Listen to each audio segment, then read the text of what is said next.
আউযু বিল্লাহি মিনাশ শাইতানির রাজিম বিসমিল্লাহির রহমানির রহিম। আসসালামু আলাইকুম ওয়া রাহমাতুল্লাহ।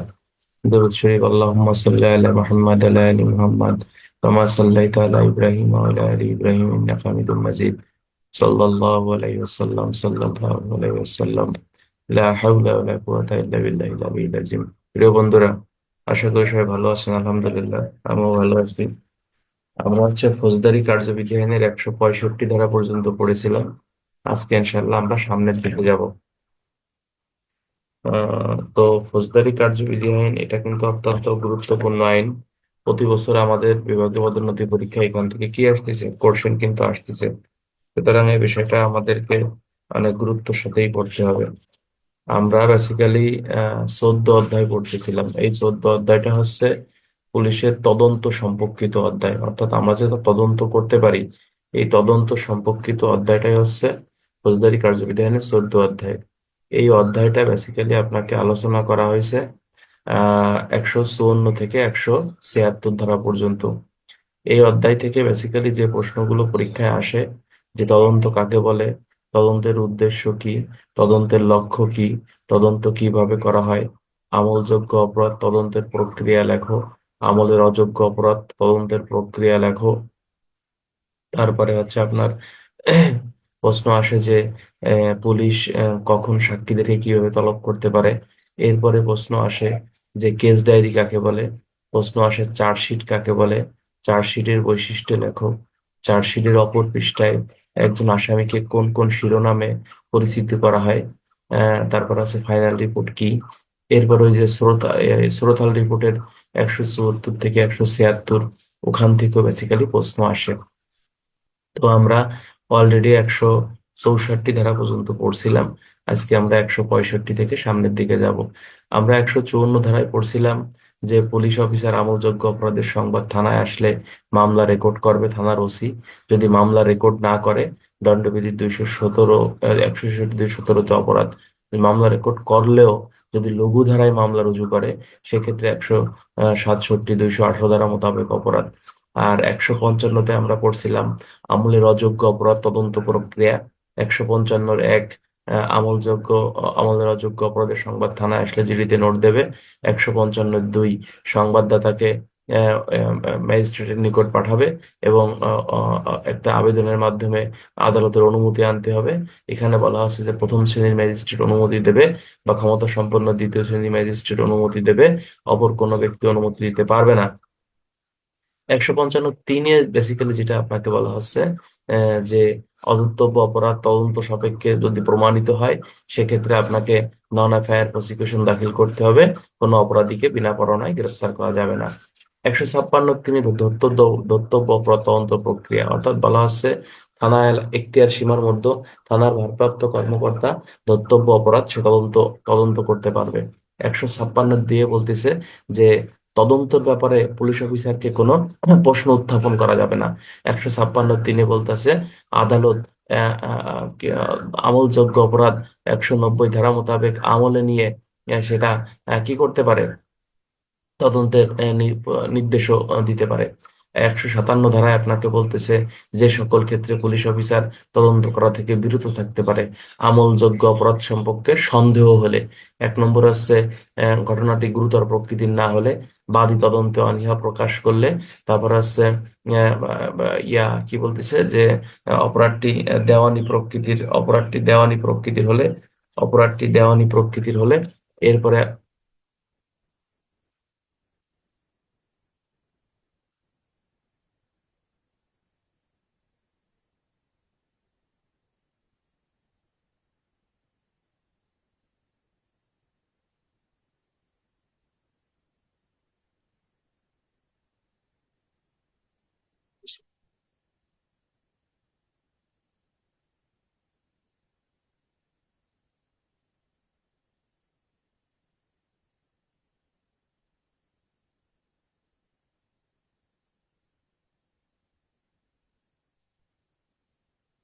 আচ্ছা, অপরাধটি আপনার দেওয়ানি প্রকৃতির হলে, এরপরে আপনাকে বলা হচ্ছে যে অপরাধটি দণ্ডবিধির 95 ধারা মোতাবেক সামান্য ক্ষতিকারক কার্য হলে, এই সকল ক্ষেত্রে বাদী পুলিশ অফিসার তদন্ত করা থেকে বিরত থাকবে।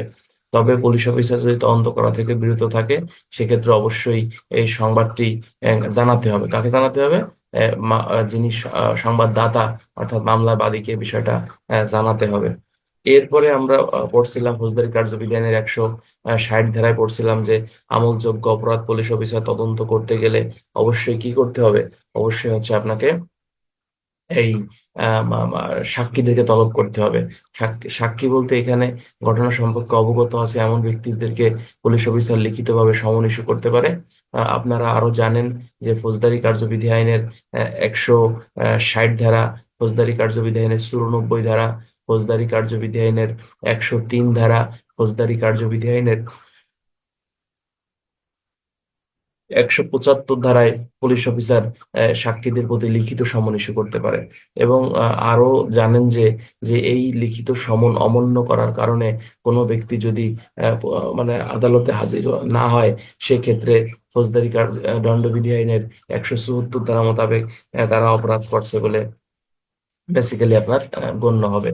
এবং 161 ধারায় বলতেছে যে পুলিশ অফিসার এই যে যে 160 ধারায় সাক্ষীদেরকে তলব করলো, এই সাক্ষীর জবানবন্দি রেকর্ড করতে পারবে। এবং একটা জিনিস মনে রাখতে হবে যে এই জবানবন্দি রেকর্ডে যদি একাধিক সাক্ষী হয়ে থাকে, তাহলে তাদের প্রত্যেকের বিবৃতি আলাদা আলাদা ভাবে রেকর্ড করতে হবে। একসাথে প্রত্যেকের বিবৃতি রেকর্ড করার কোনো বিধান নাই। আর 162 ধারায় বলতেছে এই যে 161 ধারার বিবৃতি আপনি নিলেন, এই বিবৃতির ব্যবহার বিধিটা কি হবে সেটা আপনাকে বলতেছে 162 ধারায়। এখানে আমাদেরকে আরো জেনে রাখা ভালো যে 163 ধারায় আপনাকে বলতেছে যে সাক্ষীর বিবৃতি নেয়ার সময় আপনার কোনো কি করা যাবে না, ভয়ভীতি, প্রলোভন, প্রতিশ্রুতি এগুলো কিছুই দেখানো যাবে না। আর 164তে বলতেছে কোন কোন ম্যাজিস্ট্রেট স্বীকারোক্তিমূলক জবানবন্দির রেকর্ডের ক্ষমতা রয়েছে। আর এখানে বেসিক্যালি বলা হচ্ছে যে প্রথম শ্রেণীর ম্যাজিস্ট্রেট, চিফ মেট্রোপলিটন ম্যাজিস্ট্রেট বা ক্ষমতা সম্পন্ন দ্বিতীয় শ্রেণীর ম্যাজিস্ট্রেট কিন্তু স্বীকারোক্তিমূলক জবানবন্দি রেকর্ড করতে পারে, কিন্তু কোনো ওই ক্ষমতা নাই এমন দ্বিতীয় শ্রেণীর ম্যাজিস্ট্রেট, তৃতীয় শ্রেণীর ম্যাজিস্ট্রেট বা কোনো, এর সবচেয়ে বড় কথা হচ্ছে কোনো পুলিশ অফিসার কিন্তু স্বীকারোক্তিমূলক জবানবন্দি রেকর্ড করতে পারে না। এটা এটা এটা একটু ভালো করে খেয়াল করবেন এবং পড়ার চেষ্টা করবেন। আজকে আমরা সরাসরি চলে যাব ফৌজদারি কার্যবিধি আইনের 165 থেকে সামনের দিকে যাব। 165 থেকে কিন্তু গত বছর পরীক্ষায় প্রশ্ন আসছিল। একটা জিনিস মনে রাখবেন যে পুলিশ পুলিশ যে তদন্ত করতে পারে, পুলিশ যে তদন্ত করতে পারে তার ক্ষমতা, পুলিশ যে তল্লাশি করতে পারে তার একমাত্র ক্ষমতা সিআরপিসিতে এই 165 এবং 166 ধারায় আমাদেরকে দিয়েছে।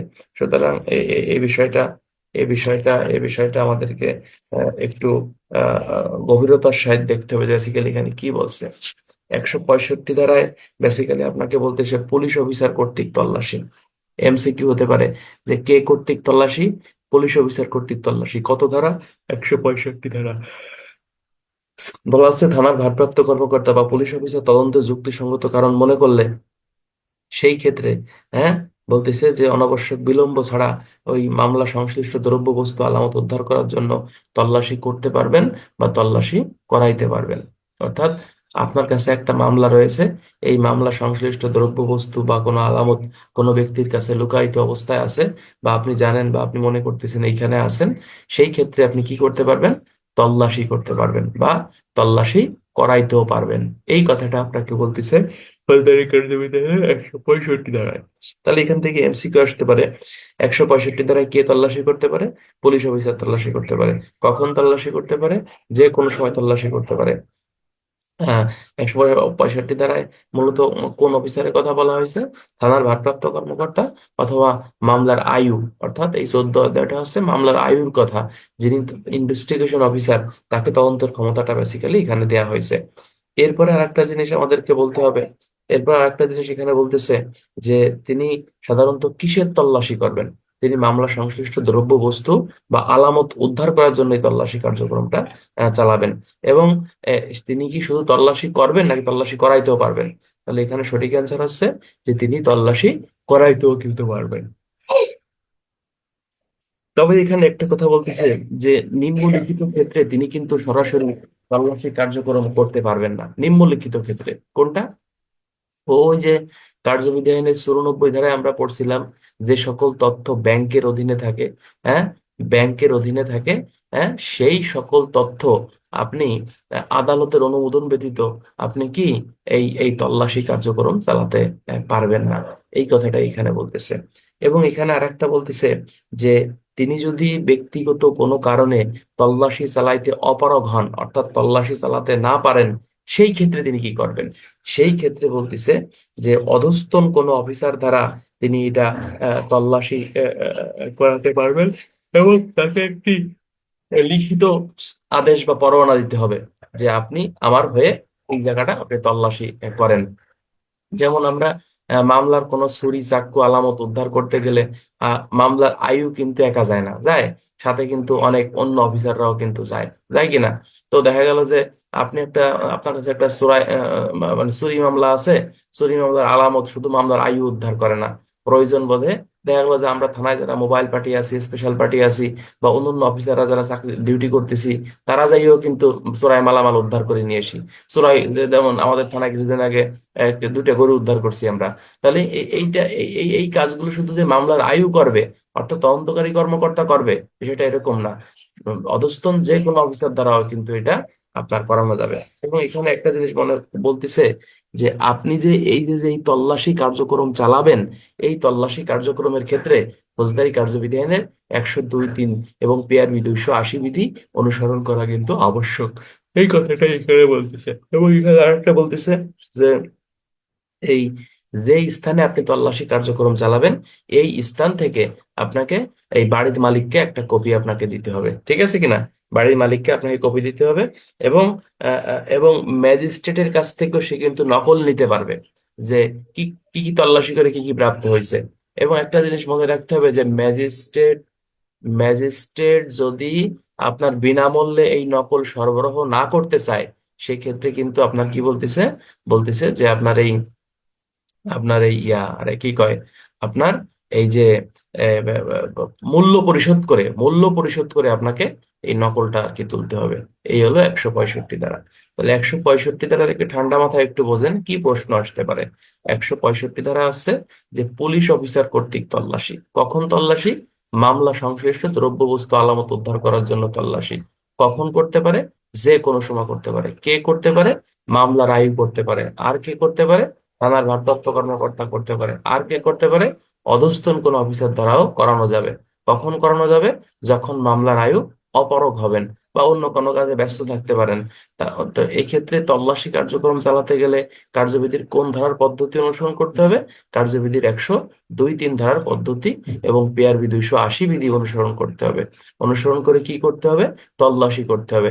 তল্লাশির কপি কাকে দিতে হবে, ওই বাড়ির মালিককে দিতে হবে।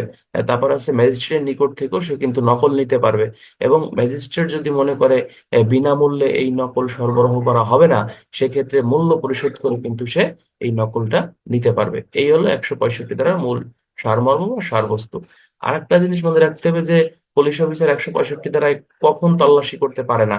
তাহলে কোনো ব্যক্তির তথ্য, ব্যাংক হিসাব, এই যেগুলো যদি কোনো ব্যাংকের হেফাজতে থাকে, সেক্ষেত্রে আদালতের অনুমতি ব্যতীত সরাসরি কোনো পুলিশ অফিসার কি করতে পারবে না, তল্লাশি কার্যক্রম চালাতে পারবে না। এই কথাটাই আপনাকে বলতেছে ফৌজদারি কার্যবিধি আইনের 165 ধারায়। আশা করি বুঝতে পারছেন। 166 ধারায় আমরা চলে যাব। যে এখানে যদিও আপনাকে বলা আছে যে আহ, এই 166 ধারায় আপনাকে খুবই গুরুত্বপূর্ণ একটা কথা বলছে। আচ্ছা, এটা বলার আগে 165 ধারায় কিছু এমসিকিউ আছে, এগুলো আমরা একটু দেখি।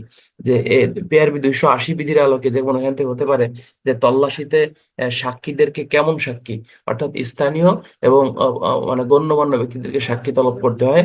তারপরে এখানে বলতেছে যে সাক্ষীদের স্বাক্ষর নিতে হয়, স্বাক্ষর না দিতে পারলে আঙ্গুলের ছাপ নিতে হয়। কোন আঙ্গুলের ছাপ নিতে হয়, বৃদ্ধা আঙ্গুলের ছাপ নিতে হয়। আর একটা বলতেছে যে এই যদি তল্লাশিতে সাক্ষীরা স্বাক্ষর না করে দণ্ডবিধির কোন ধারায় অপরাধী, দণ্ডবিধির হচ্ছে আপনার এই 187 ধারা মোতাবেক তারা অপরাধ করছে বলে গণ্য হবে। আর একটা বলতেছে লেবেলে স্বাক্ষর করে কে, লেবেলে স্বাক্ষর করে হচ্ছে আপনার এই তদন্তকারী অফিসার লেভেলে আপনার স্বাক্ষর করে থাকে। এখানে আর একটা বিষয় গুরুত্বপূর্ণ যে এই তল্লাশিতে সাধারণত কোন ধরনের ব্যক্তিকে তলব করা যাবে না, সাধারণত কোনো গুপ্তচর, সন্দেহভাজন চরিত্র, বেশ্যা বা মদ্যপান করে এমন ব্যক্তিকে কিন্তু সাক্ষী হিসেবে নরমালি তলব করা যাবে না। এই হলো মূলত এই 165-র সারমর্ম বা মূল বিষয়। আর একটা বিষয় আমরা চলে যাবো এখন 166 ধারায়। আমরা 165 ধারায় মূলত শিখলাম হচ্ছে নিজ থানা এলাকায় পুলিশ অফিসার কি পরিস্থিতিতে বা কোন ভাবে সাধারণত তল্লাশি কার্যক্রম চালাতে পারে, এই কথাটা আপনাকে বলছে 165। এখন তল্লাশির প্রয়োজনীয়তে আমরা শুধুমাত্র নিজ থানা এলাকায় তল্লাশি করতে পারি না, পারি ভাই? নিজ থানা এলাকায় পারি। আমরা কিন্তু তল্লাশির প্রয়োজনে, আমি শ্রীপুর থানায় আছি, আমি কিন্তু এখন যদি মনে করি যে আমার মামলার আয়ু, আমাকে এখন চট্টগ্রামে যে তল্লাশি করতে হবে, সেই ক্ষেত্রে আমি কিভাবে এই তল্লাশি কার্যক্রমটা চালাবো? যেমন গ্রেপ্তারি পরোয়ানা শুধুমাত্র নিজ থানা এলাকায় কার্যকর করা হয় না, গ্রেপ্তারি পরোয়ানা কিন্তু এখতিয়ার সীমার বাইরেও যাই হোক কার্যকর করা হয়। ঠিক তেমনি ফৌজদারি এই কার্যবিধি আইনের 166 ধারায় আপনাকে বলতেছে যে অপর থানা এলাকায় কিভাবে আপনি তল্লাশি কার্যক্রমটা চালাবেন বিনা পরোয়ানায়। অর্থাৎ এখানে বলতেছে যে থানার ভারপ্রাপ্ত কর্মকর্তা অথবা ইন্সপেক্টর পদমর্যাদার নিম্ন নহে এইরূপ তদন্তকারী অফিসার তার নিজ থানার মধ্যে যেরূপ তদন্ত করতে ক্ষমতাবান, সেই ক্ষেত্রে ভিন্ন থানা এলাকায় যাইও তল্লাশি কার্যক্রম আপনার চালাতে পারবেন। এখানে সহজে আমরা বলি, অর্থাৎ এখানে যেমন 165 দ্বারা আমরা পড়ছি যে থানা এলাকার মধ্যে থানার ভারপ্রাপ্ত কর্মকর্তা অথবা মামলার আয়ু যেমন তল্লাশি করতে ক্ষমতাবান, ঠিক তেমনি ভিন্ন থানা এলাকায় যেও মামলার আয়ু বা থানার ভারপ্রাপ্ত কর্মকর্তা কি করতে পারবেন? তল্লাশি কার্যক্রম আপনার চালাতে পারবেন। এই কথা আপনাকে বলতেছে। তবে অপর থানা এলাকায় যদি তল্লাশি চালাতে হয়, সেক্ষেত্রে তল্লাশির একটি পরোয়ানা বা কপি, লিখিত কপি ওই থানার ইন্সপেক্টর, অনেক গাইডে বা বইতেও লেখা আছে, সাব ইন্সপেক্টর লেখা আছে বইতে, আপনারা এটা ইন্সপেক্টর দেবেন। ইন্সপেক্টর দিলেই মানে অ্যাপ্রোপ্রিয়েট হবে। সেটা ইন্সপেক্টর পদমর্যাদার নিম্নে নয় এমন অফিসারের কাছে আসছে পাঠাইতে হবে, ঠিক আছে কিনা? যে আপনি এটা আমার মামলার একটা অস্ত্র বা একটা লোক বা কিছু আলামত, চোরাইমাল, ডাকাতির মালামাল অমুক স্থানে লুকায়িত আছে, এটা আপনি একটু উদ্ধার করে দেন। তো এটা কার কাছে পাঠাইতে হবে? এমসিকিউ, ইন্সপেক্টর পদমর্যাদার নিম্নে নয় এমন অফিসারের কাছে পাঠাইতে হবে।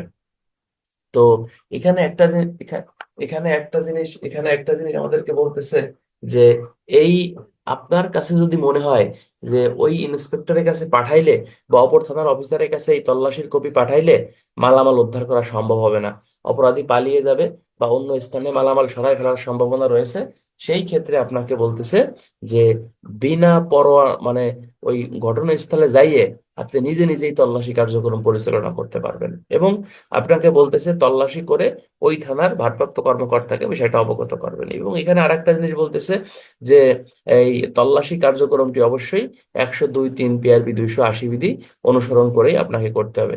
এবং যেখানে আপনি তল্লাশি করবেন ঠিক ওই 165 ধারার মতোই বলতেছে যে বাড়ি মালিককে কপি দিতে হবে এবং কপি পাওয়ার সে যোগ্য হবে এবং আদালতকেও বিষয়টা অবগত করতে হবে এবং আদালত থেকেও কিন্তু সে নকল পেতে পারে। অর্থাৎ 165 ধারায় যে কথাগুলো বলছে 166 ধারা সেম একই কথা বলছে। জাস্ট 165 ধারা হচ্ছে নিজ থানা এলাকায় পুলিশ অফিসার কর্তৃক বিনা পরোয়ানায় তল্লাশি, আর 166 ধারা হচ্ছে নিজ থানা ব্যতীত অন্য থানা এলাকায় যাইয়ে বা এখতিয়ার সীমার বাইরে যাইয়ে পুলিশ অফিসার কিভাবে তল্লাশি কার্যক্রম চালাবে, এই কথাগুলো আপনাকে বলতেছে। এখান থেকে একটা প্রশ্ন খুবই গুরুত্বপূর্ণ, সেটা হচ্ছে যে অপর থানা এলাকায় পুলিশ অফিসার নিচের কোন অফিসারের মাধ্যমে তল্লাশি কার্যক্রম চালাতে পারে? তাহলে ইন্সপেক্টর পদমর্যাদার নিম্নে নয় এমন অফিসার। এখানে রিটেনে যে প্রশ্নটা গত বছর মনে হয় আসছিল কনস্টেবলদের, সেটা হচ্ছে যে ফৌজদারি কার্যবিধি ফৌজদারি ফৌজদারি কার্যবিধি আইন অনুসারে আপনার পুলিশ অফিসার কর্তৃক তল্লাশির বিনা পরোয়ানায় তল্লাশির বিধান কি?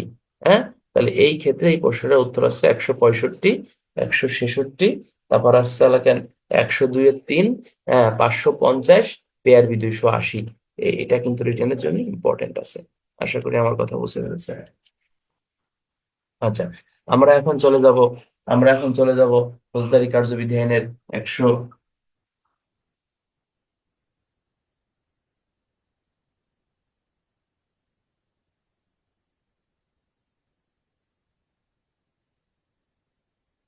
167 ধারা আমরা চলে যাব।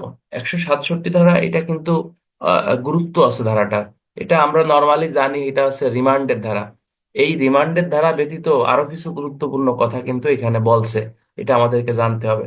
আপনাদেরকে আগে জানতে হবে রিমান্ড কি, বা রিমান্ডের প্রয়োজনীয়তা কি, রিমান্ড কেন নেওয়া হয় বা দেয়া হয়, তাই না? তো এই 167 ধারার সাথে পিআরবি 324 বিধি হচ্ছে নর্মালি হচ্ছে যায়, যায় না? তাহলে রিমান্ড কি বন্ধুরা? রিমান্ড হচ্ছে যে কোনো আসামিকে পুলিশ অফিসার হেফাজতে রেখে আইনগতভাবে জিজ্ঞাসাবাদ করে মামলা সংশ্লিষ্ট যে দ্রব্যবস্তু আলামত উদ্ধার করার যে প্রক্রিয়া, একেই বেসিক্যালি হচ্ছে আপনার রিমান্ড হিসেবে আখ্যায়িত করা হয়। তাহলে রিমান্ড কে আবেদন করে? পুলিশ অফিসার আবেদন করে। কার কাছে আবেদন করে? আচ্ছা, আপনার আদালত বা ম্যাজিস্ট্রেটের কাছে বেসিক্যালি হচ্ছে আপনার আবেদন করে।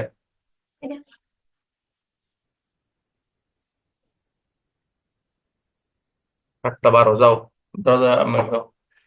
তাহলে কার কাছে আবেদন করে? ম্যাজিস্ট্রেটের কাছে আসছে আপনার আবেদন করে। এখন কোন ম্যাজিস্ট্রেটের কাছে আপনাকে আবেদন করতে হবে? তাহলে প্রথম শ্রেণী বা দ্বিতীয় শ্রেণীর ম্যাজিস্ট্রেট আছে রিমান্ড মঞ্জুর করতে পারে, কোনো তৃতীয় শ্রেণীর ম্যাজিস্ট্রেট কিন্তু রিমান্ড মঞ্জুর করতে পারে না। একটা জিনিস গুরুত্বপূর্ণ সবচেয়ে বেশি, সেটা হচ্ছে 7টা 15 যাও যাও। সেটা হচ্ছে যে রিমান্ড সর্বোচ্চ 15 দিনের বেশি রিমান্ড মঞ্জুর করা যাবে না, এটা গুরুত্বপূর্ণ এমসিকিউ। সর্বোচ্চ কতদিন? 15 দিনের বেশি কিন্তু রিমান্ড মঞ্জুর করা যাবে না। আর রিমান্ডের মূল উদ্দেশ্যই হচ্ছে আসামির কাছ থেকে তথ্য উপাত্ত সংগ্রহ করা, বা হচ্ছে আপনার এই ইয়া করা, কি করে, এই মানে মামলা সম্পর্কে অবগত হওয়া, বা মামলার আরো আসামিদেরকে গ্রেপ্তার করা, মামলার দ্রব্যবস্তু আলামত উদ্ধার করা, আসামিকে অন্য আসামিকে গ্রেপ্তার করা, ন্যায় বিচার প্রতিষ্ঠা করা, এইগুলোই হচ্ছে বেসিক্যালি আপনার রিমান্ডের মূল উদ্দেশ্য। এখন রিমান্ড মঞ্জুর করতে গেলে হাইকোর্টের নির্দেশনাগুলো কি কি, এটা যদি আপনারা দেখতে চান, এটা আমার গাইডে ইনশাল্লাহ পাবেন, দেখবেন পিআরবি 324 বিধিতে লেখা আছে যে হর হামেশায় রিমান্ড মঞ্জুর করা যাবে না। এক। 2 নম্বর হচ্ছে রিমান্ড মঞ্জুর করার আগে আসামি সুস্থ বা অসুস্থ কিনা সেটা দেখতে হবে। 3 নম্বর হচ্ছে অসুস্থ আসামিকে রিমান্ড মঞ্জুর করা যাবে না। 4 নম্বর হচ্ছে আহ, পুলিশ অফিসারের আবেদন ভালো করে পর্যালোচনা করতে হবে। 6 নম্বর হচ্ছে যে আপনার খেয়াল খুশি মতো রিমান্ড দেয়া যাবে না। 7 নম্বর হচ্ছে অনধিক 15 দিনের বেশি আপনার রিমান্ড মঞ্জুর করা যাবে না। আহ, রিমান্ডে কোনো প্রকার মারধর বা হুমকি ধামকি এ ধরনের যেন ঘটনা না ঘটে, সে বিষয়ে সর্বোচ্চ সতর্কতা দৃষ্টি অবলম্বন করতে হবে।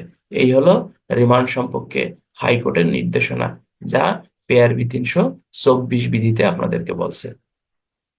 আমরা এখন চলে যাব যে এই ফৌজদারি কার্যবিধি আইনের 167-র আরো কিছু বিষয় রয়েছে, যেগুলো আমরা পরীক্ষায় কখনো পড়ি নাই কিন্তু দেখব। আপনারা জানেন যে এই পিআরবিতে, পিআরবি 261-তে বোধহয় বলছে যে যত বড় মামলা হোক না কেন, যত বড় মামলা হোক না কেন, 15 দিনের মধ্যে পুলিশ সাধারণত কি করবে? তদন্ত কার্যক্রম শেষ করে ফেলবে। এটা কিন্তু পরীক্ষায় আমাদের এমসিকিউ আসে যে কতদিনের মধ্যে পুলিশ মামলা তদন্ত শেষ করবে। তাহলে 15 দিনের মধ্যে হচ্ছে আপনার এই মামলার কার্যক্রম শেষ করে ফেলতে হবে। কিন্তু সিআরপিসিতে বলতেছে যে একটা মামলা তদন্তের প্রাপ্তির তারিখ থেকে 120 দিনের মধ্যে তদন্ত কার্যক্রম শেষ করতে হবে। এমসিকিউ, কতদিনের মধ্যে?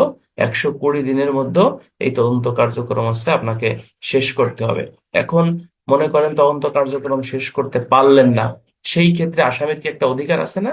এই কথাটা আপনাকে বলতেছে 167-5-এর ক এবং খতে বলতেছে যে অপরাধটি যদি মৃত্যুদণ্ড বা যাবজ্জীবন কারাদণ্ড অথবা 10 বছরের ঊর্ধ্বের কোনো কারাদণ্ডে না হয়, সেই ক্ষেত্রে ম্যাজিস্ট্রেট আমলে গ্রহণ করতে পারেন, তিনি সন্তুষ্টি সাপেক্ষে আসামির জামিন মঞ্জুর করতে পারবে। অর্থাৎ বলতেছে যে অপরাধের বিচার হচ্ছে, সেই অপরাধের শাস্তি যদি মৃত্যুদণ্ড, যাবজ্জীবন কারাদণ্ড অথবা 10 বছরের ঊর্ধ্বের কারাদণ্ড না হয়, সেই ক্ষেত্রে যে ম্যাজিস্ট্রেট অপরাধের বিচারটি করতেছে, তিনি অপরাধটি আমলে গ্রহণ করে আসামিকে জামিনের দিতে পারবে। এই জন্য আমরা দেখি যে আসামি ধরে আমরা আদালতে দিয়ে দিচ্ছি, তা কিছুদিন পরে সে মনে করেন যে জামিনে চলে আসতেছে। কেন আসতেছে?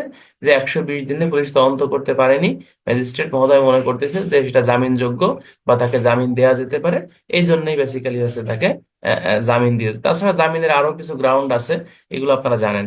আচ্ছা, এরপরে বলতেছে যে এই অপরাধটি যদি মৃত্যুদণ্ড, যাবজ্জীবন কারাদণ্ড বা 10 বছরের ঊর্ধ্বের কারাদণ্ড হয়, তাহলে দায়রা আদালত সন্তুষ্ট সাপেক্ষে আসামিকে জামিন দিতে পারবে। আমরা প্রথমে পড়ছি অপরাধটি মৃত্যুদণ্ড, যাবজ্জীবন কারাদণ্ড, আর একটা বলতেছে যে 10 বছরের ঊর্ধ্বের হলে, যদি না হয় তাহলে দেয়া যাবে।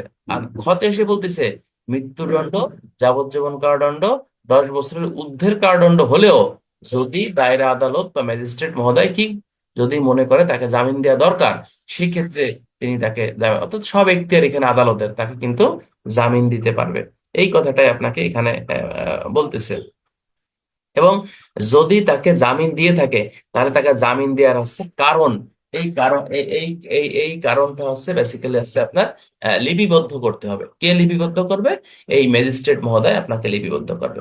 তবে এখানে খুবই গুরুত্বপূর্ণ একটি কথা বলতেছে, এই বিধান দণ্ডবিধির 400 এবং 401 ধারার ক্ষেত্রে আপনার প্রযোজ্য হবে না। ক্লিয়ার কিনা? এই বিধান মানে কোন বিধান? এই যে যে আসামিতে ছাড়িয়ে দিচ্ছি আমরা, অপরাধটি মৃত্যুদণ্ড, যাবজ্জীবন কারাদণ্ড বা 10 বছরের ঊর্ধ্বে হোক বা 10 বছরের কম হোক, এই ক্ষেত্রে কিন্তু দণ্ডবিধির 400 এবং 401 ধারায় যে অপরাধ, অর্থাৎ 400 ধারায় কি কি বলছে বলেন তো? ডাকাত দলের সদস্য হওয়া নাকি? আর 401-এ বলতেছে চোর দলের সদস্য হওয়া। এই দুটো অপরাধ ব্যতীত মানে ক্ষেত্রে কিন্তু আপনার এই 167-5-এ যে বিধানগুলো বলতেছে, এই বিধানটা প্রযোজ্য হবে না। তাহলে রিটেনে প্রশ্ন হতে পারে, এই প্রশ্নটা আমার গাইডে আছে। রিটেনে প্রশ্ন হতে পারে যে 1898 সালে প্রণীত ফৌজদারি কার্যবিধি আইন অনুসারে একজন আসামি কখন জামিন পেতে পারে, বা কোন ক্ষেত্রে জামিন দেওয়া যাবে না, বা তদন্তের সময়সীমা কতদিন। তদন্তের সময়সীমা কতদিন? তাহলে তদন্তের সময়সীমা হচ্ছে ফৌজদারি কার্যবিধি আইনের আপনার এই এই 120 দিন। এবং এই বিধানটা কার্যবিধির এই দণ্ডবিধির কোন কোন ধারার ক্ষেত্রে প্রযোজ্য হবে না? দণ্ডবিধির 400 এবং 401 ধারার ক্ষেত্রে হচ্ছে আপনার প্রযোজ্য হবে না। এরকম প্রশ্ন এখান থেকে আসতে পারে।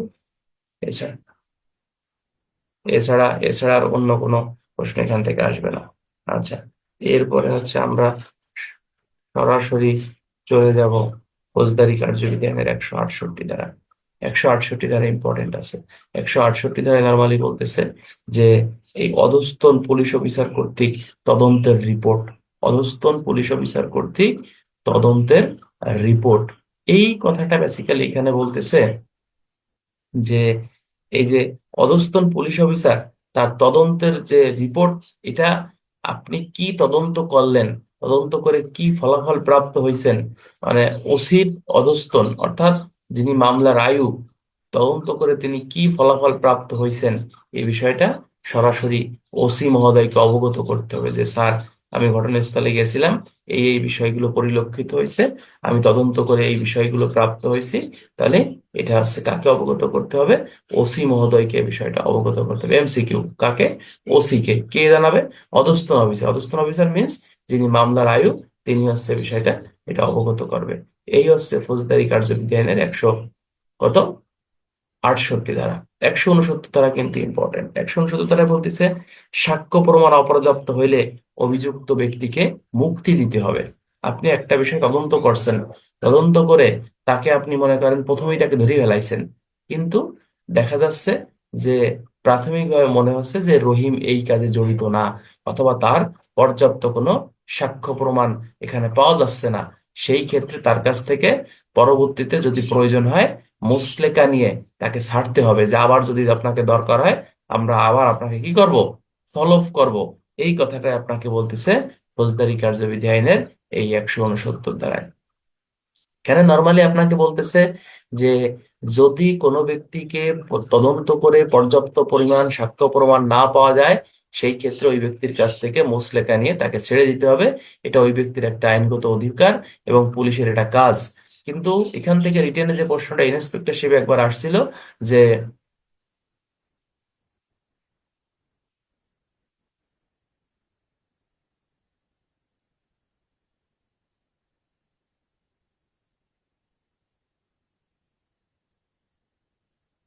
সবাই 1 মিনিট বিশ্রাম, 20 সেকেন্ড বিশ্রাম থাকেন।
আচ্ছা, একশো, 169, একশো, 100, কি বলতেছে যে 169 ধারা এটা বলছে, যেমন একটা প্রশ্ন এখান থেকে ইন্সপেক্টর হিসেবে আসছিল যে ক নামক একজন ডাকাতকে সন্দেহমূলক ভাবে পুলিশ অফিসার গ্রেপ্তার করে।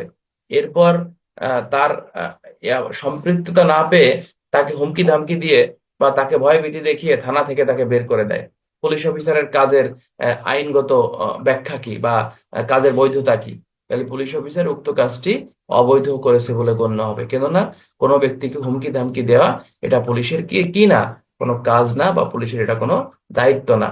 তাকে পুলিশ অফিসার গ্রেপ্তার করেছে, তার কাছ থেকে যদি কোনো পর্যাপ্ত অপরাধের সাথে সম্পৃক্ত আছে বা অপরাধ করছে এমন যদি পর্যাপ্ত সাক্ষ্য প্রমাণ না পাওয়া যায়, তাকে তাই মুচলেকা নিয়ে তাকে ছাড়তে হবে, যেন পরবর্তীতে তাকে ডাকলে বা প্রয়োজন হলে আদালতে হচ্ছে সে কি হতে পারে, আপনার হাজির হতে পারে।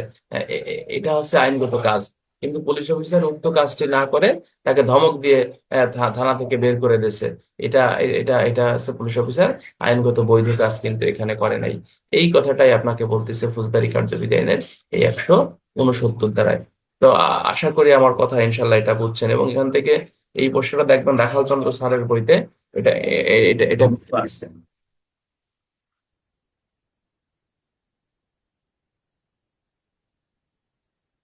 আচ্ছা, এরপরে আমরা সরাসরি চলে যাবো ফৌজদারি কার্যবিধি আইনের 170 ধারায়। 170 ধারাটা কিন্তু গুরুত্ব আছে, 170 ধারা থেকে কিন্তু রিটেনে পরীক্ষায় প্রশ্ন আসছে।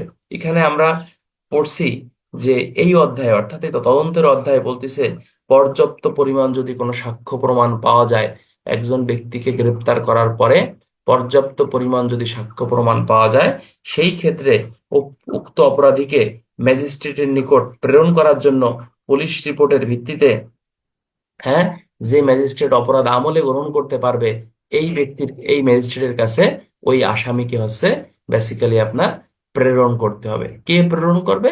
মামলার আয়ু বা থানার ভারপ্রাপ্ত কর্মকর্তা এই ব্যক্তিকে হচ্ছে প্রেরণ করবে। কখন প্রেরণ করবে?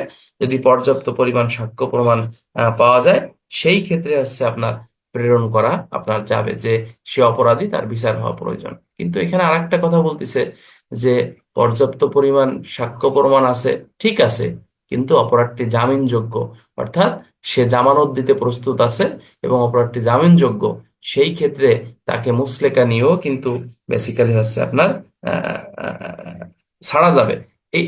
এটা আপনাকে এখানে এই কথা বলতেছে। এবং এখানে এটা কিন্তু আদালতও করতে পারবে, আবার থানার ভারপ্রাপ্ত কর্মকর্তা, যেমন থানার ভারপ্রাপ্ত কর্মকর্তা আসামিকে জামিন মুচলেকা দিয়ে ছাড়তে পারে, যে আমরা যেটা করি কার্যবিধি 496 ধারায় ওসির ক্ষমতা, 170 ধারায়ও কিন্তু ওসি এই কাজটা বেসিক্যালি করতে পারে।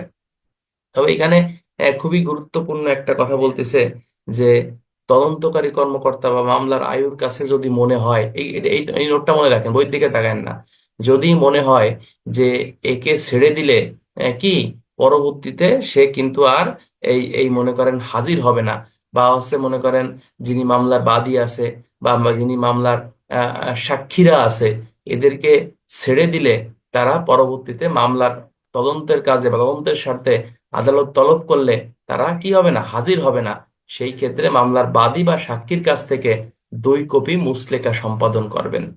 ক্লিয়ার? কয় কপি? 2 কপি মুচলেকা সম্পাদন করবেন। এবং কি কি জন্য? যেন তারা হচ্ছে আদালতে আপনার হাজির হয়। এই জন্য দেখবেন যারা থানায় চাকরি করেন, সাব ইন্সপেক্টর স্যারদের সাথে আপনারা গেছেন, দেখবেন এই যে 170 ধারায় তারা কিন্তু সাক্ষীর মুচলেকা নেয়, দেখছেন না? পিও ভিজিটে গেছেন না আপনারা?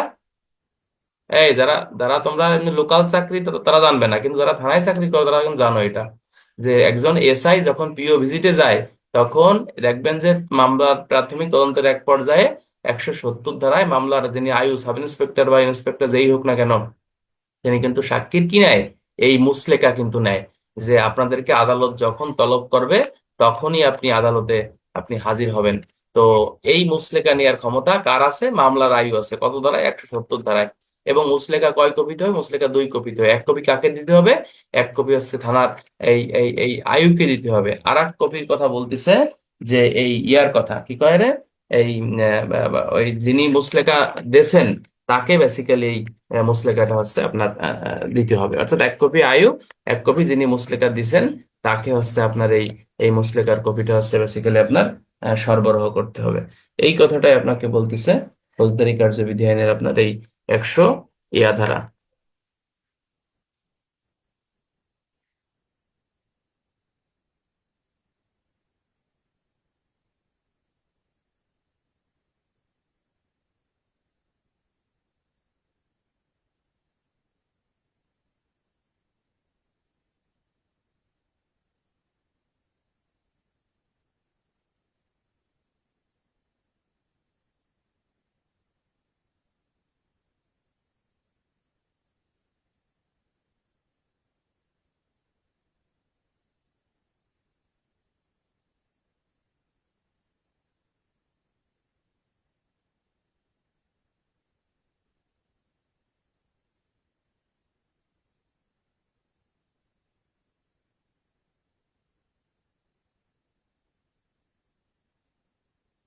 আচ্ছা, 171 ধারা কিন্তু স্পেশালি অনেক গুরুত্বপূর্ণ একটা ধারা, এটা আপনারা জানেন। যে এখান থেকে যে প্রশ্নটা আসে যে একজন পুলিশ অফিসার কখন সাক্ষীকে গ্রেপ্তার করতে পারে, একজন পুলিশ অফিসার কখন সাক্ষীকে গ্রেপ্তার করতে পারে, অথবা সাক্ষীকে গ্রেপ্তারের আইনগত প্রক্রিয়া কি, পুলিশ অফিসার কি একজন সাক্ষীকে গ্রেপ্তার করতে পারে? লেখো। তখন এই 171 ধারা, এটা কিন্তু রিটেনে অনেকবার প্রশ্ন আসছে, এটা আপনারা জানেন। বিগত বছরের প্রশ্নগুলো দেখলেও কিন্তু এটা আমরা কিন্তু খেয়াল করতে পারি। এখানে নর্মালি আপনাকে বলতেছে যে ফরিয়াদি এবং সাক্ষীকে সাধারণত পুলিশ অফিসারের সাথে যাইতে কি করা যাবে না? বাধ্য করা যাবে না, অথবা কোনো অসুবিধায় ফেলা যাবে না। তার কাছ থেকে মুচলেকা ব্যতীত অন্য কোনো জামানতও কিন্তু দাবি করা যাবে না। এখানে নর্মালি বলতেছে একজন সাক্ষীকে অথবা ফরিয়াদিকে, ফরিয়াদি হচ্ছে মামলার বাদী বা যিনি বিচার বিচার মানে যিনি মামলা করছেন তিনি হচ্ছে ফরিয়াদি। তো একজন ফরিয়াদি এবং সাক্ষীকে পুলিশ অফিসারের সাথে আদালতে যাইতে বাধ্য করা যাবে না। এবং তার কাছ থেকে তা জামান মানে মুচলেকা ব্যতীত অন্য কোনো জামানত কিন্তু আপনার দাবি করা যাবে না। তবে বলতেছে যে আলোচ্য 170 ধারায় যে ফরিয়াদি বা সাক্ষী মুচলেকা দিতে অস্বীকার করে সেই ক্ষেত্রে পুলিশ অফিসার তাকে হেফাজতে গ্রহণ করতে পারবে এবং ম্যাজিস্ট্রেটের নিকট প্রেরণ করতে পারবে। এবং ম্যাজিস্ট্রেট তাকে মুচলেকা সম্পাদন না করা বা মামলার শুনানি নিষ্পত্তি না হওয়া পর্যন্ত আপনার আটক রাখতে পারবে।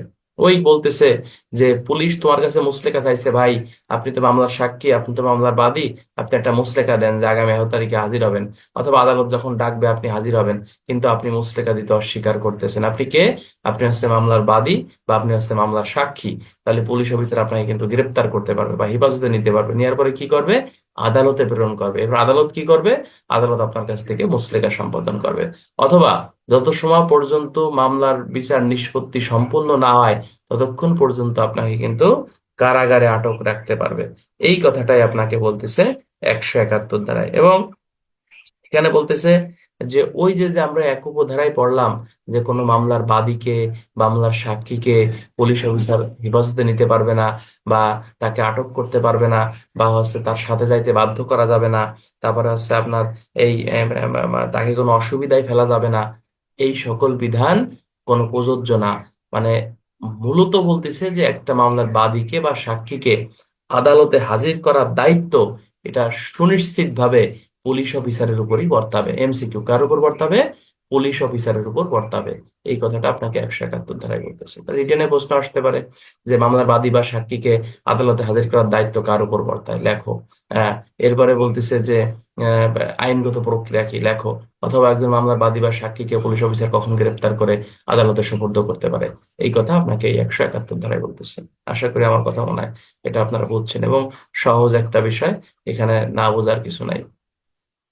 তাহলে আমরা 165 ধারায় নিজ থানা এলাকায় তল্লাশি, 166 ধারায় অপর থানা এলাকায় তল্লাশি, 167 ধারায় পুলিশ কর্তৃক রিমান্ড, 168 ধারায় আপনাকে 168 ধারায় আপনাকে বলতেছে যে অধস্তন অফিসার কর্তৃক আপনার এই ইয়া জানাতে হবে, কি করে, এই তদন্তের ফলাফল জানাতে হবে ওসিকে।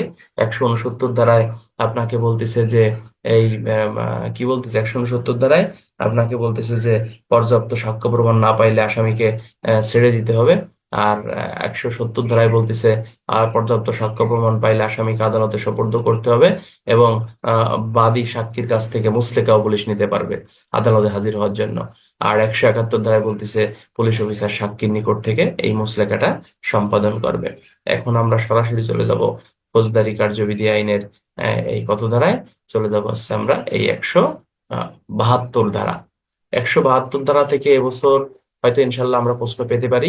এটা অত্যন্ত গুরুত্বপূর্ণ একটি ধারা। এটা হচ্ছে কেস ডায়েরির ধারা। কেস ডায়েরি, কেস ডায়েরির উপর কিন্তু অনেক প্রশ্ন, আমাদের একটা জটিল বিষয়, আমাদের প্রশ্ন কিন্তু পরীক্ষায় আসে। কেস ডায়েরিটা মূলত ফৌজদারি কার্যবিধি আইনের 172 ধারায় সংজ্ঞায়িত করা হয়েছে। বাট কেস ডায়েরি সম্পর্কে আরো বিস্তারিত ব্যাখ্যামূলক আলোচনা করছে পিআরবি 68-তে।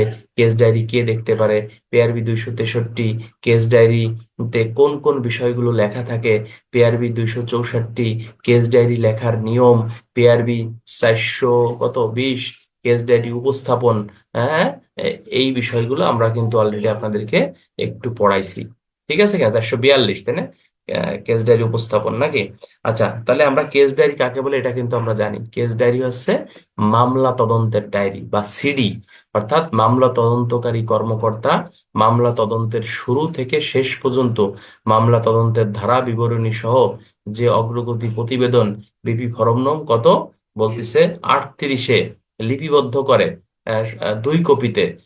এসআর মামলার কেস ডায়েরি সাধারণত 3 কপিতে হয়, আর নর্মাল মামলার কেস ডায়েরি গুলো 2 কপিতে হয়। তাকেই বেসিক্যালি হচ্ছে আপনার কেস ডায়েরি বলা হয়ে থাকে। এখন পিআরপিটা আমরা পরে দেখি, আগে আগে এখানে দেখি যে সিআরপিসি তে কি বলতেছে। সিআরপিসি তে বলতেছে যে কেস ডায়েরি কিন্তু মামলা তদন্তের সহায়ক হিসেবে ব্যবহার করা হবে। অর্থাৎ কেস ডায়েরি বিচারক তলব করতে পারে কিসের জন্য, মামলার সাক্ষ্য প্রমাণের জন্য কিন্তু কেস ডায়েরি তলব করা যাবে না। তাহলে কেস ডায়েরি তলব করা যাবে কিসের জন্য, প্রশ্ন হতে পারে না? কেস ডায়েরি তলব করতে হবে, ম্যাজিস্ট্রেট মহোদয় তলব করতে পারে, মানে ম্যাজিস্ট্রেট মহোদয় দেখতে পারেন যে তিনি কিভাবে তদন্ত কার্যক্রম সম্পন্ন করছেন। কে? মামলার আয়ু।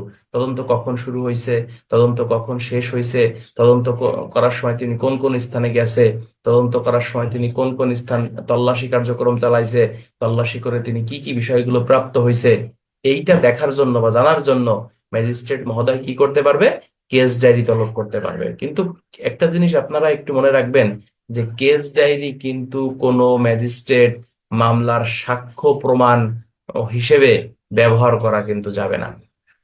এবং আর একটা বিষয় আপনারা জানেন যে এই এই এই এই এই কেস ডায়েরি কিন্তু আপনার দেখে মামলার আয়ু সে কিন্তু স্মৃতি পুনর্জীবিতকরণ করতে পারে। কি করতে পারে?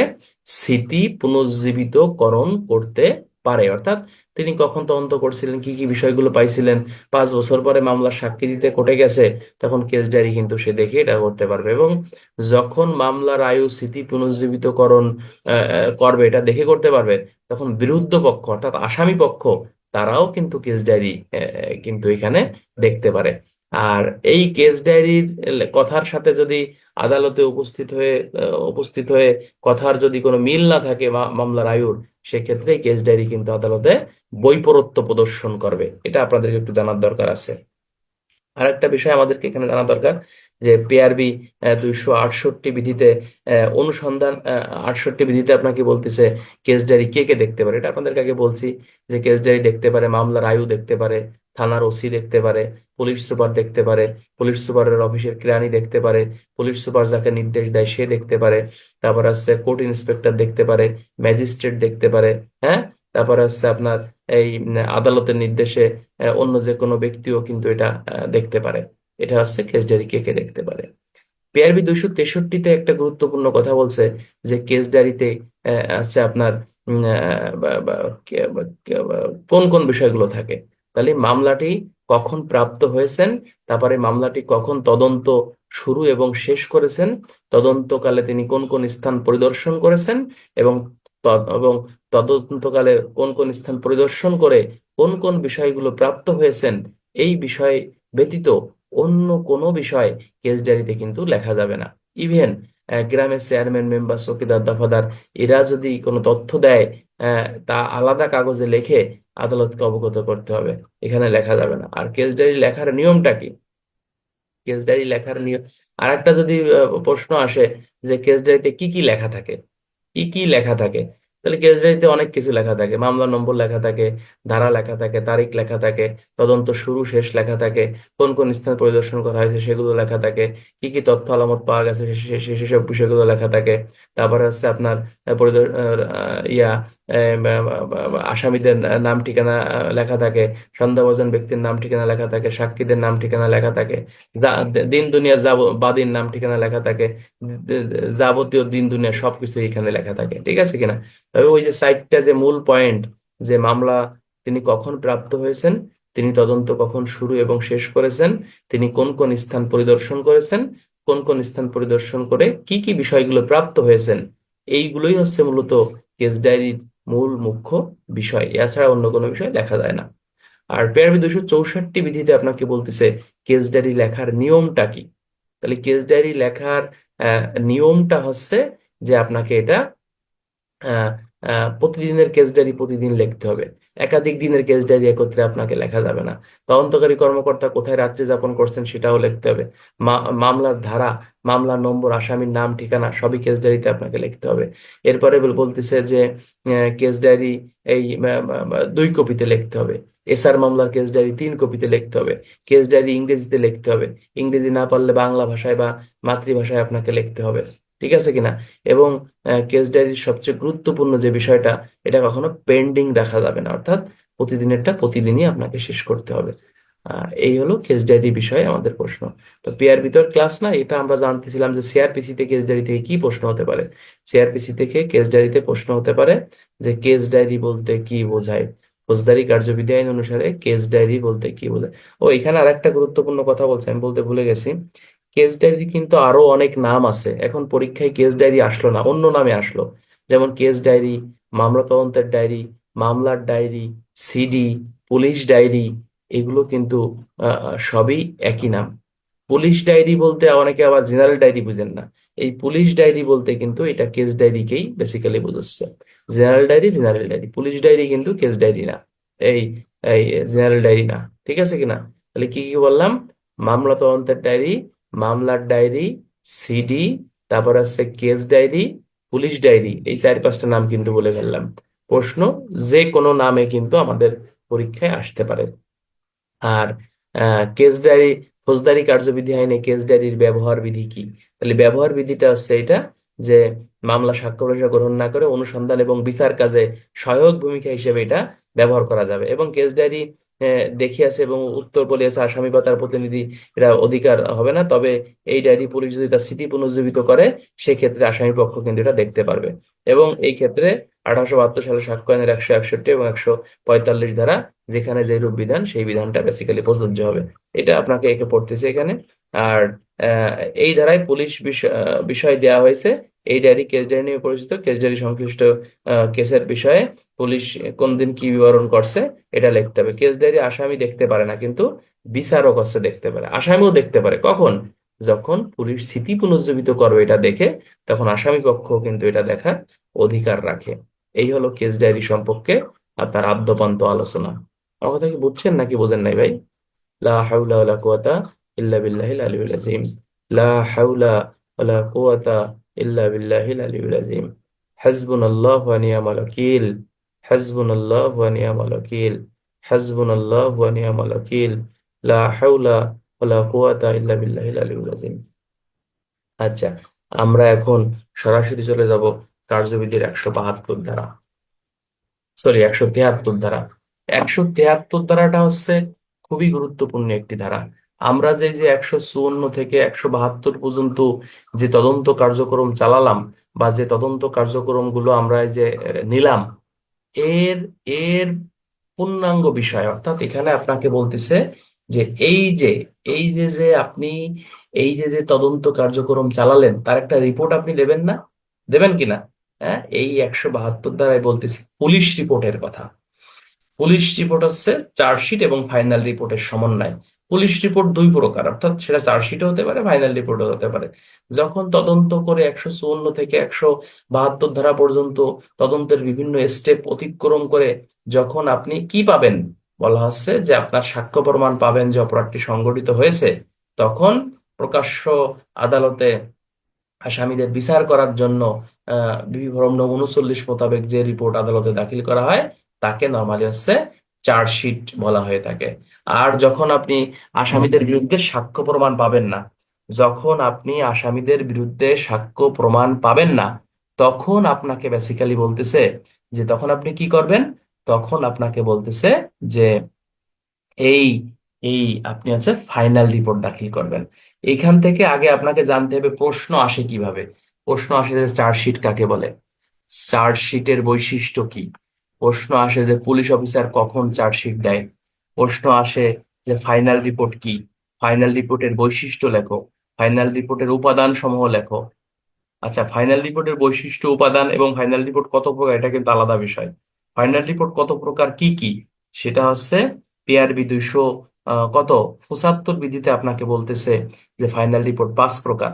ফাইনাল রিপোর্ট সত্য, ফাইনাল রিপোর্ট মিথ্যা, ফাইনাল রিপোর্ট তথ্যগত ভুল, ফাইনাল রিপোর্ট আমলের অযোগ্য, আর আরেকটা কি জানো, ফাইনাল রিপোর্ট সত্য, মিথ্যা, তথ্যগত ভুল ও আইনগত ভুল, আর একটা হচ্ছে আমলের অযোগ্য। হ্যাঁ, থ্যাংক ইউ। তো তোমরা এটা যারা একটু লেখাপড়া করো তারা সবাই জানো যে এই প্রশ্নটা সব সময় কিন্তু আমাদের পদোন্নতি পরীক্ষায় কিন্তু আসে। ঠিক আছে কিনা? আর এখান থেকে আরেকটা বিষয় আমাদের একটু জানতে হবে যে মানে মূলত এই ধারা থেকে আমাদের প্রশ্ন ভিত্তিক লেখাপড়া করতে হবে। সেটা হচ্ছে যে চার্জশিট কাকে বলে। বা আগে আগে আমরা জানবো যে পুলিশ রিপোর্টটা কি।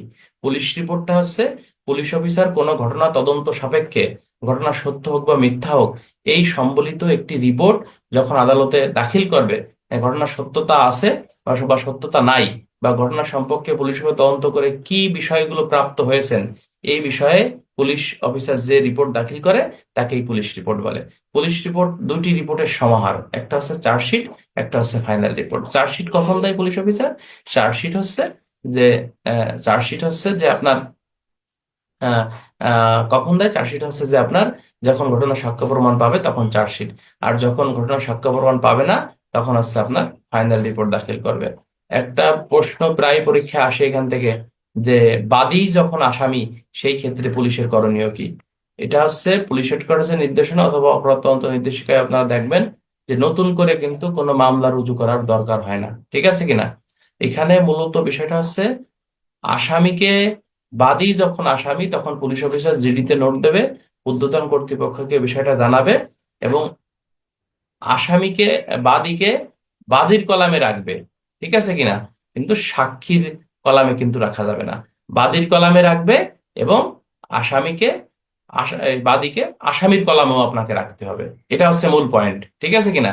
কিন্তু সাক্ষীর কলামে আপনার বাদীকে রাখা যাবে না। এবং আপনারা জানেন যে একটা মামলায় বাদী কিন্তু প্রকৃত সাক্ষী। হুম। তো বাদী প্রকৃত সাক্ষী, সেক্ষেত্রে যেহেতু সে আসামিতে পরিণত হয়েছে, তার বিরুদ্ধে যথেষ্ট সাক্ষ্য প্রমাণ পাওয়া গেছে, সে নিজেই খুনি বা নিজেই যেহেতু সে অপরাধী, সেই ক্ষেত্রে কি করতে হবে, আসামিকে হচ্ছে, বাদীকে আসামির কলামে রাখতে হবে, সাক্ষীর কলামে রাখা যাবে না। এবং বাদীর কলামেও কিন্তু রাখতে হবে। এরপরে পুলিশ অফিসার আদালতে একটি রিপোর্ট দাখিল করবে। আচ্ছা, আহ পুলিশ অফিসার নিজে বাদী হয়ে যদি মামলা করেন, পুলিশ অফিসার নিজে বাদী হয়ে মামলা করলে তো বুঝলাম না। তো পুলিশ অফিসার যদি নিজে বাদী হয়ে মামলা করে, পুলিশ অফিসার যদি নিজেই আসামি হয় ওই মামলার, তাহলে সেক্ষেত্রে তো তদন্ত অন্য কোনো আয়ু করবে, এটা তো প্রমাণিত হবে। তখন অন্য কোনো আয়ু করে ওই ওই বাদীরে পুলিশ অফিসারের আসামির কালামে রাখবে, সমস্যা নাই তো।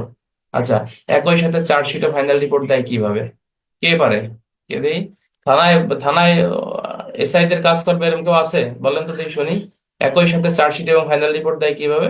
তো যাদের বিরুদ্ধে অপরাধ প্রমাণিত হয়েছে তাদের আসামিদের কলামে, অর্থাৎ চার্জশিটের কলামে তাদের নাম রাখতে হবে। আর যাদের বিরুদ্ধে হচ্ছে আপনার, এই কি হয়েছে, কেন?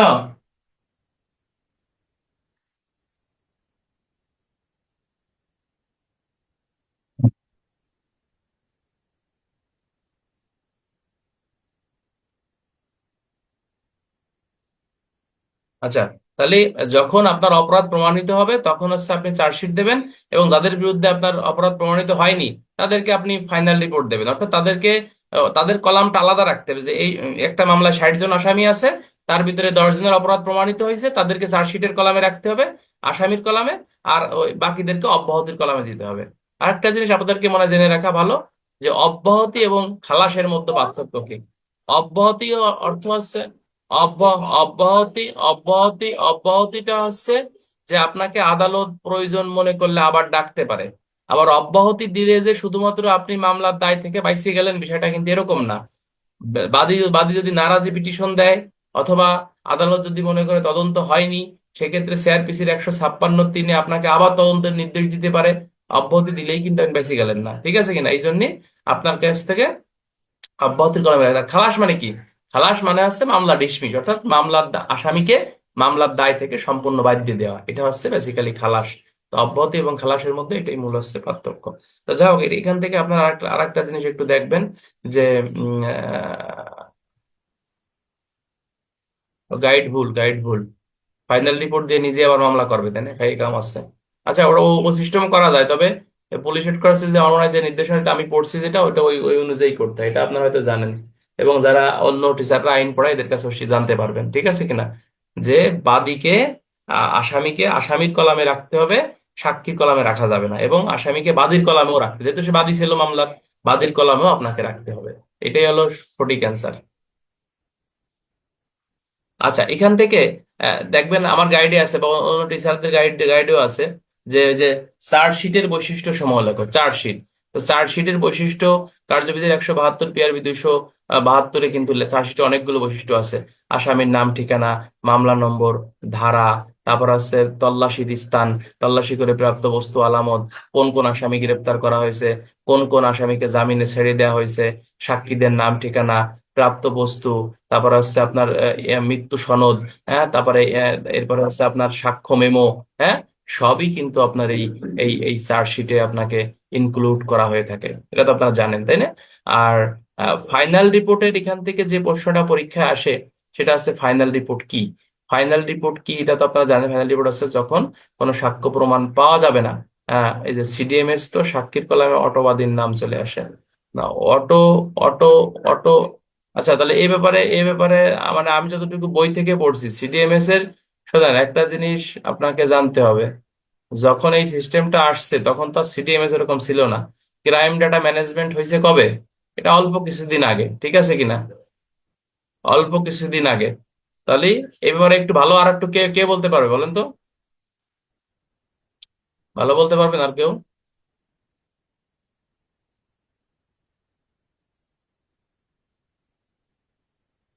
বাস্তব বলবেন, বইতে কি আছে ওটা বাদ, কে বলতে পারেন বলেন?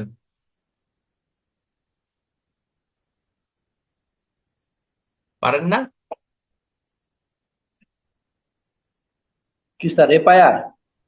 না না না, এই যে বাদী যদি আসামি হয় সেক্ষেত্রে কিভাবে রিপোর্ট দিতে হয় এটা বলেন।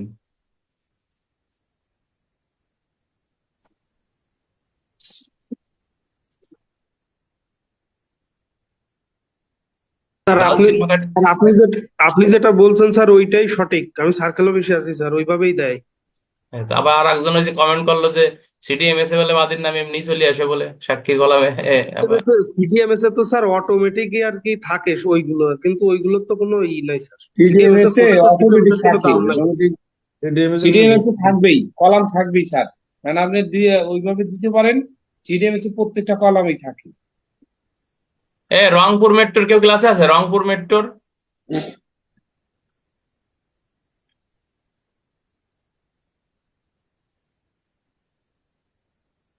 কোর্টে সিডিএমএস এর কোনো ভিত্তি নাই।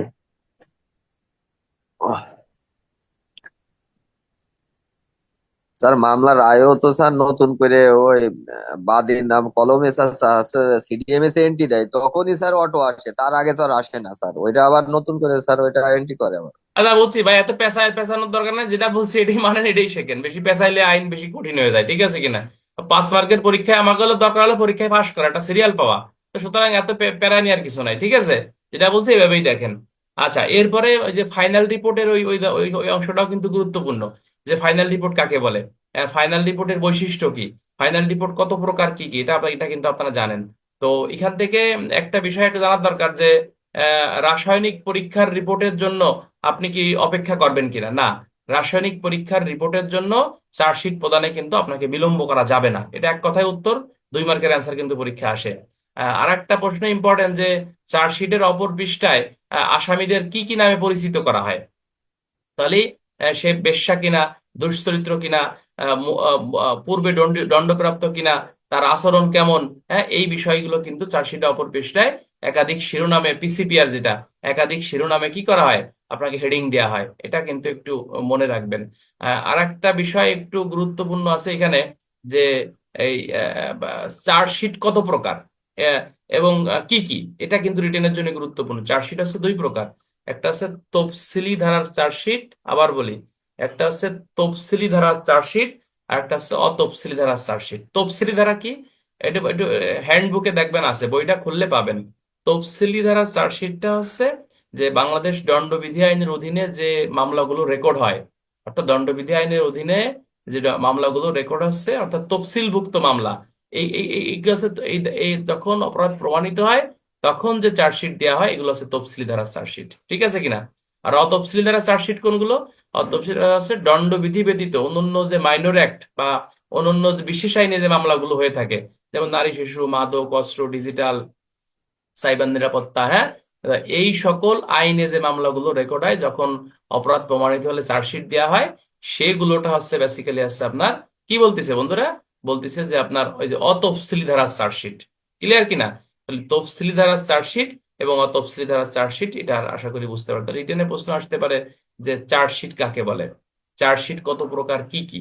তাহলে কত প্রকার, 2 প্রকার, তফসিলি, অতফসিলি, ঠিক আছে। এটা কিন্তু আমরা কোনো গাইডই পাবেন না, তবে আমার গাইডে এই প্রশ্নটাও কিন্তু আছে। এবং যারা যারা দেখবেন হ্যান্ডবুক পড়েন, হ্যান্ডবুকের দেখবেন এই এই এই কার্যবিধির এই ধারার শেষের দিকে কিন্তু এই কথাগুলো কিন্তু হ্যান্ডবুকে লেখা আছে। আমাদের সিনিয়র স্যাররা কিন্তু হ্যান্ডবুক দেখেও প্রশ্ন করে, তাই না? তো এখানে আর একটা বিষয় একটু গুরুত্বপূর্ণ, সেটা হচ্ছে যে এই ফাইনাল রিপোর্ট কত প্রকার, কি কি, এই কমন প্রশ্নটাও কিন্তু পরীক্ষায় চলে আসতে পারে। তাহলে না সবাই পারবে, আপনি পারবেন না, তখন কিন্তু দুঃখজনক হবে এটা। তাহলে এই যে সত্য মিথ্যা, তথ্যগত ভুল, আইনগত ভুল, আমলের অযোগ্য, 5 প্রকারের বিষয়টা একটু মুখস্থ করে ফেলবেন। এই হলো চার্জশিট এবং ফাইনাল রিপোর্ট থেকে আমাদের আজকের প্রশ্ন ক্লাস ছিল। তো আরেকটা কথা আমি বলবো, যে আমরা 165 ধারায় পড়লাম নিজ থানা এলাকায় তল্লাশি, 166 ধারায় অপর থানা এলাকায় তল্লাশি, 167 ধারায় পুলিশ অফিসার কর্তৃক রিমান্ড এবং মামলা তদন্তের সীমা, 168 ধারায় আমরা পড়লাম যে তদন্তের ফলাফল ওসিকে অবগত করা, 169 ধারায় পড়লাম সাক্ষ্য প্রমাণ পর্যাপ্ত না পাওয়া গেলে আসামিকে ছাড়িয়ে দিতে হবে, 170 ধারায় আমরা পড়লাম সাক্ষ্য প্রমাণ পর্যাপ্ত পাওয়া গেলে আপনাকে কি করতে হবে, এই আদালতে প্রেরণ করতে হবে, 170-এ সাক্ষীকে গ্রেপ্তার, 171-এ সাক্ষীকে গ্রেপ্তার, 172-এ এই কেস ডায়েরি, আর 173 হচ্ছে police report, chargesheet, final report. তো আমার কাছে মনে হয় 172 এবং 173 এই দুটো অংশ ইম্পর্টেন্ট আছে। পরীক্ষায় কিন্তু যে কোনো বিষয় আমাদের পদোন্নতি পরীক্ষায় এখান থেকে প্রশ্ন আসতে পারে। আজকে রাতের ক্লাসটা খুবই গুরুত্বপূর্ণ হবে। সেটা হচ্ছে আজকে রাতে আমরা ক্লাস নেব হচ্ছে, কি ক্লাস নেব, ক্লাসটা নিব হচ্ছে যে কি স্রোথাল প্রতিবেদন সম্পর্কে। আমি অনেকগুলো প্রশ্ন রেডি করছি, প্রায় 40-50টা প্রশ্ন। ওর উপর ভিত্তি করে সিআরপিসির এই অপমৃত্যু স্রোথাল রিপোর্ট, যেহেতু কমন বিষয় পরীক্ষায় সবসময় আসে, আমরা ওটা আজকে আলোচনা করব, সাথে পিআরবি রাত্রে আমরা পড়াবো। ঠিক আছে, আজকে রাতেও ইনশাল্লাহ ক্লাস আছে।